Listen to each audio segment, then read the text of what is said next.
We live in a day and age where you're low-key a loser if you're not into at least some anime. Yep, the times they are a-changing.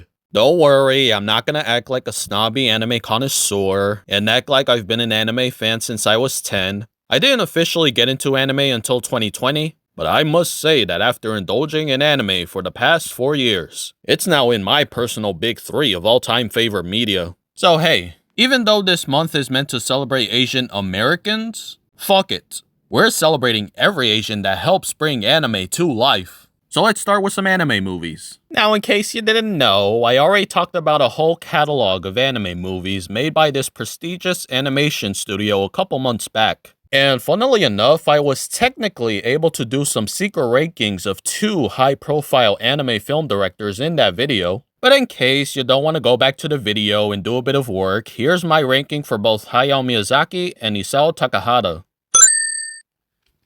So now let's talk about a different anime film director that's been highly prolific in recent times, that being Makoto Shinkai. Which seems pretty weird considering that his first movie was back in 2004, but didn't really manage to reach mainstream success until 2016 with Your Name. But hey, that's fine. Better to reach your commercial breakthrough later rather than never, right? Anyways, looks like I got 7 of his movies to rank, so let me hop right into it.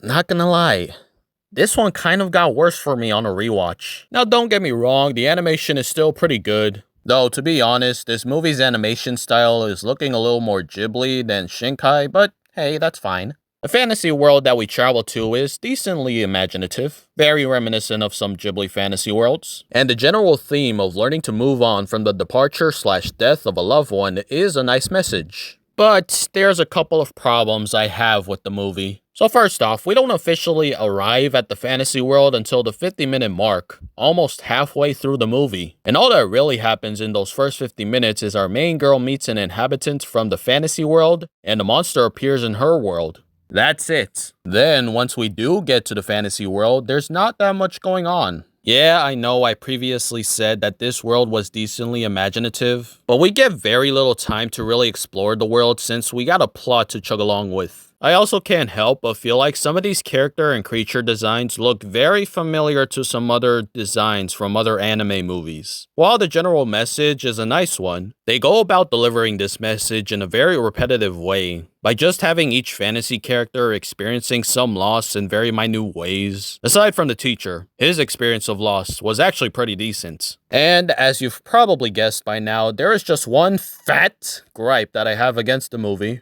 It doesn't feel like a Makoto Shinkai movie. It feels more like a Ghibli movie. Look, if y'all are up for that, good for you, but as for me, if I want some Ghibli vibes, I would have gone to the Ghibli catalog. I want the Shinkai feels out of a Shinkai movie, and this movie brings that, but in a very small package. Thus, it comes in dead last for me. What? Now let me just state for the record that I do think that this is a good movie, but man, I kind of have a lot to say about it. Let me start off with this. My general take on this movie is very similar to my general take on Howl's Moving Castle, where while the general presentation of the movie is astounding, the connective tissue's very questionable. So let me start off positive, and with a general positive that I'm sure I don't have to bring up with each segment since y'all could probably see for yourselves, the animation. I mean, he and his team have just gotten better and better with each new movie, and they really went in with this movie, as not only does it look beautiful, but they add a lot of dynamic movement with the different animated shots. Shinkai understood the assignment and made this a truly cinematic experience. Second positive that, again, I don't have to repeat for future segments, is the music. Again, the composers understood the assignment and provided a pretty epic score. The Shinkai supernatural shit going on is pretty easy to understand, and most of the characters in this movie are pretty likable. Now, let me get into the nitty-gritty gripes I have with the movie. First off, while these characters are likable, there is one thing that holds them back from being great characters. They feel too anime. Yeah, I know. What the fuck am I on about? See, another one of Shinkai's strengths is making his characters feel real, in the sense of them having the same dilemmas and moral complexities as we do. But in this movie, the characters don't seem to make their own decisions. The plot just makes the decisions for them. Plus, with certain characters that emote what the story requires them to emote, nobody ever feels real in this movie. Second, something else that kind of sucks about our characters is that aside from the leads, everyone else just kind of pops in and out of the movie's focus when the story requires them to. Third, just like Howl's Moving Castle, this movie's final act just kind of loses me. Not because it's complicated or anything, it's just that since it's a final act that's very much centered on Suzume alone, the characters that accompany her on the road trip contribute absolutely nothing to how the final act plays out. Also, wait, I feel like there's a certain itch I haven't scratched so far. Ew. But long rant short, yeah, this movie is basically Shinkai's Howl's Moving Castle. While I have issues with the connective tissue, its vibes and adventure still keep me thoroughly entertained. What's a uniquely short and simple movie? And I really want to emphasize the word simple here, as it's not really telling some wondrous story or anything. We're just seeing the passage of time for a boy. But don't be writing off this movie too soon, mates. This one's a deceptively genius movie. This movie is probably one of the best portrayals of memories I've ever seen, as it shows how meaningful yet how detrimental they can be. What do I mean by that? Well, let's have a look.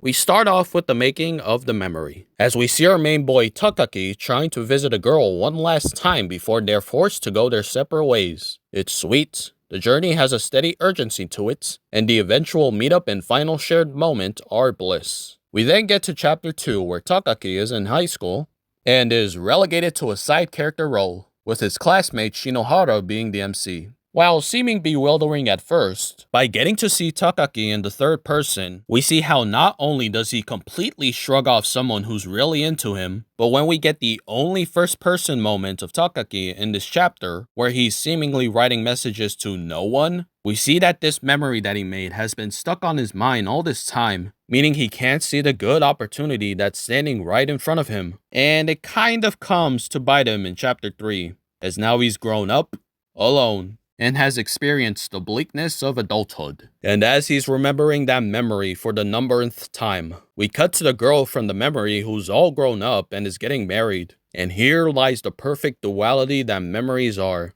being a good source of pushing forward in life for some, but being a bad source of getting stuck in the past for others. But don't worry though, there is a final scene that shows Takaki finally ready to leave the memory, as a memory, and move on with his life. So he doesn't have a total downer ending. Again, this movie might seem too simple for many, but I find this movie to be simply masterful at conveying its message. And with it coming in at an hour long, I find it to be a tranquil and swell little flick.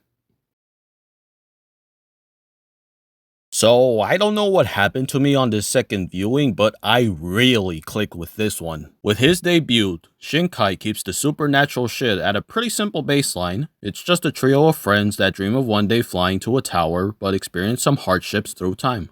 And eventually the girl gets mixed into some parallel dimension research that eventually starts a nuclear war.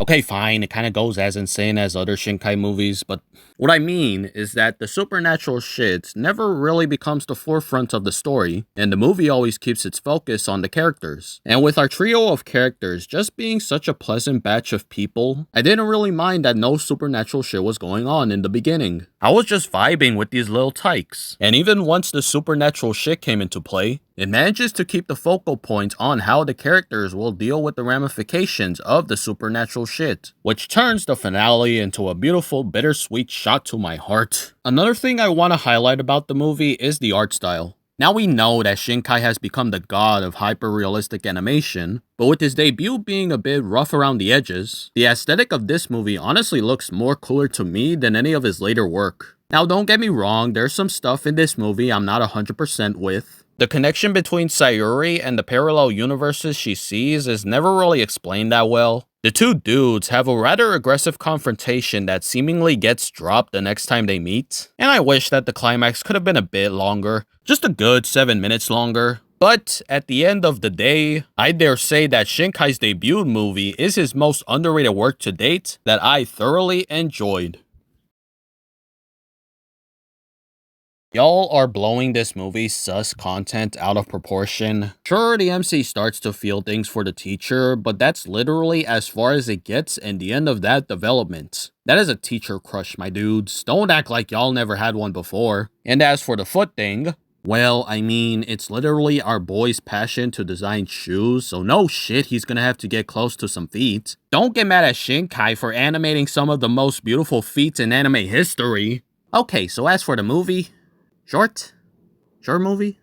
Well, it's pretty masterful. I just think the bond that blossoms between Takao and Yukino is wholesome and feels very natural. They start off merely sharing a bench, but slowly they start to learn about each other, start to bring out the best in each other, and improve each other's lives. By the end, even though obviously nothing more should form from their relationship, they've grown to be more confident people with their lives. The climax is especially just very powerful and helps deliver the thesis statement of the movie even harder. But I have a web of gripes with the movie. First off, just a little niche thing here. So for a majority of the time, it's implied that Takao recognizes Yukino, but he doesn't know from where, and then it turns out that she's just one of the teachers at his school. Like seriously, mates, were you that oblivious to the adults around you? Second gripe that I have is the movie's runtime. Now, normally I wouldn't bring up a short runtime, however, I feel like in this case, the short runtime of the movie directly affects to how the ending plays out. Now, while emotionally it works wonders, I feel like pacing-wise, we just got to the climax a bit too soon. See, what preceded the climax was an outburst of negative emotions from Takao, and while I do find them to be justified emotions, I feel like they just came too soon. If we could have gotten a good 7 minutes to show the shaky waters that their relationship was starting to experience, then the negative emotions would have felt more natural to me. And also, while the climax is great, I kind of wish that it took place at their spot in the park instead. But even with this web of gripes that I have, I still think that this is one of the best short but technically not short movies ever made. Putting aside my bias for beautiful feet. I honestly forgot just how much of a pleasant treat this movie was. So right off the bat, this probably has my favorite set of characters of any Shinkai movie. Okay, the MC's nothing too special to write home about, but the supporting cast is straight fire. Hina's an all-time best girl and has great chemistry with Hodoka. Nage is how you do a little homie right.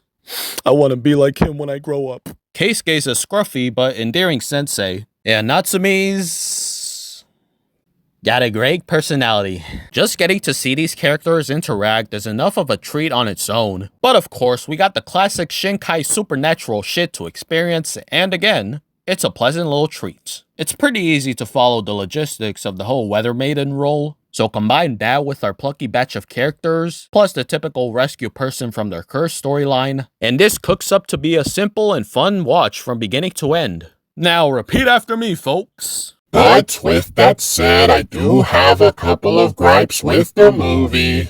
Okay, don't worry, I only have 2 gripes. Now first off, Gorsh! This boy became a gun like twice in the movie. Okay, but seriously, just like in real life, this piece of shit gun just complicates our MC's journey so much. And the frustrating thing about it is that you can remove the gun from the story and nothing would change. Hey, the kid was already a runaway to begin with, so that would have been more than a fair enough reason for the cops to be searching for him. And second, I'm kind of peeved that we never got to find out why Hodoka ran away from home to begin with. He never explains it, nobody really tries to ask him about it, and the police don't give any details about what the parents might have said, so Shinkai, explain yourself! But don't worry folks, these 2 gripes aren't nearly enough to stop me from thoroughly enjoying this movie. Yep, it's the 2010s anime movie that everyone loves. Well, okay, I won't presume that about the rest of you, so for me personally, yeah, it's definitely one of my favorites from the past decade. But honestly, there's not much new input I could give about this movie that hasn't already been said. But too bad! I'm giving y'all the Why Your Name Rules footnotes Lansing edition, bitches! We get to spend time at the beginning of the movie in the lives of our two main leads and get to know them on a personal level. And while I did crown the previous movie for having my favorite batch of characters, these two are probably the pinnacle of Shinkai's characters. They also probably have the best chemistry of any of Shinkai's characters, as once that good old Shinkai supernatural shit kicks in, these two have to figure out how to manage this phenomenon, leading to some great banter between the two. So yeah, aside from this phenomenon, we just cruising with these characters and their silly sabotages of each other's lives in the first half of the movie. But then, at the halfway point, the movie drops a plot twist to the supernatural shit that genuinely still gives me chills after this latest rewatch. Plus, you notice how this is the one Shinkai movie that manages to add on to its own supernatural shit, thus raising the stakes of the movie even further? Very killer stuff. But anyways, this then leads to the cycle that the second half puts us through, where each MC would have a vision of each other, try everything to come into contact with each other,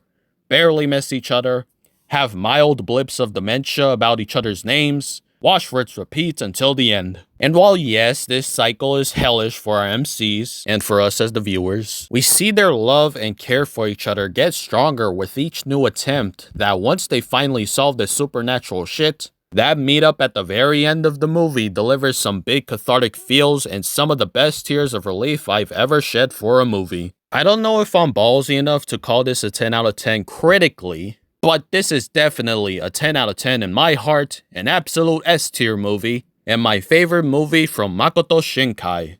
Yo, I'm going through my script real quick, and holy shit, I didn't realize I wrote so much for each movie. Huh. I guess I'm an even bigger Makoto Shinkai fan than I previously thought. Now before y'all start to worry, no, I'm not gonna claim that he's the next /new Miyazaki, because to me, he really should be called one thing only, Makoto Shinkai. So yeah, hopefully if you're someone that has only watched Your Name, you'll give his other movies a shot.